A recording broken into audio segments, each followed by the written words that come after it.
I'm going to turn to our witnesses who are the subject of the hearing today, but before I do, and as you have chosen, instead of addressing the hearing to simply attack me, consistent with the President's attacks, I do want to respond in this way.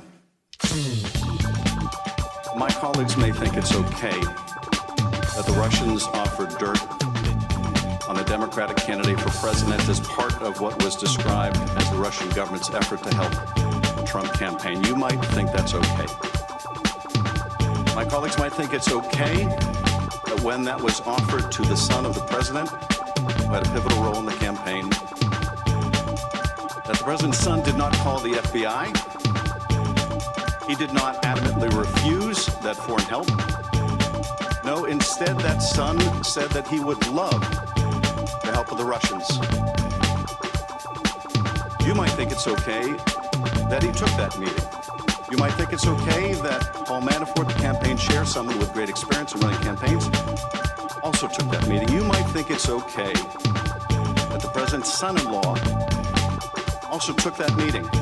You might think it's okay that they concealed it from the public. You might think it's okay that their only disappointment after that meeting was that the dirt they received on Hillary Clinton wasn't better.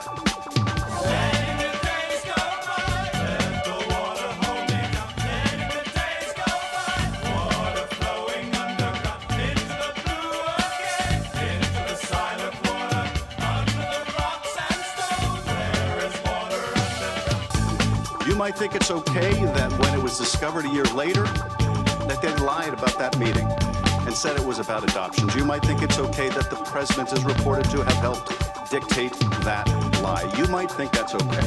I don't. You might think it's okay that the campaign chairman of a presidential campaign would offer information about that campaign to a Russian oligarch in exchange for money or debt forgiveness. You might think that's okay. I don't. You might think it's okay that campaign chairman offered polling data, campaign polling data to someone linked to Russian intelligence. I don't think that's okay. You might think it's okay that the president himself called on Russia to hack his opponent's emails if they were listening. You might think it's okay that later that day, in fact, the Russians attempted to hack a server affiliated with that campaign. I don't think that's okay. You might think that it's okay that the president's son-in-law sought to establish a secret back channel of communications with the Russians through a Russian diplomatic facility. I don't think that's okay.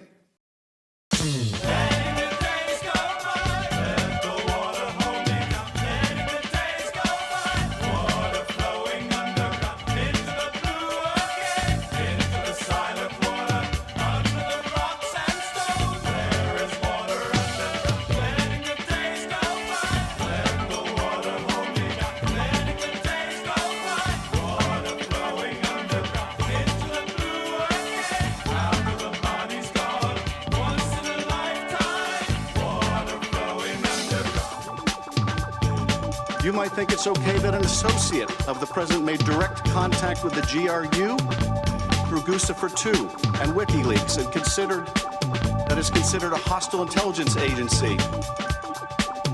You might think that it's okay a senior campaign official was instructed to reach that associate and find out what that hostile intelligence agency had to say in terms of dirt on his opponent. You might think it's okay that the National Security Advisor designate secretly conferred with the Russian ambassador about undermining U.S. sanctions, and you might think it's okay he lied about it to the FBI. You might say that's all okay. You might say that's just what you need to do to win. But I don't think it's okay. I think it's immoral. I think it's unethical. I think it's unpatriotic, and yes, I think it's corrupt and evidence of collusion. Now, I have always said that the question of whether this amounts to proof of conspiracy was another matter. Whether the special counsel could prove beyond a reasonable doubt the proof of that crime would be up to the special counsel, and I would accept this decision, and I do. He's a good and honorable man, and he is a good prosecutor. But I do not think that conduct, criminal or not, is okay. And the day we do think that's okay is the day we will look back and say that is the day America lost its way. Same as it ever was. Same as it ever was. Same as it ever was. And here a twister comes. Here comes the twister.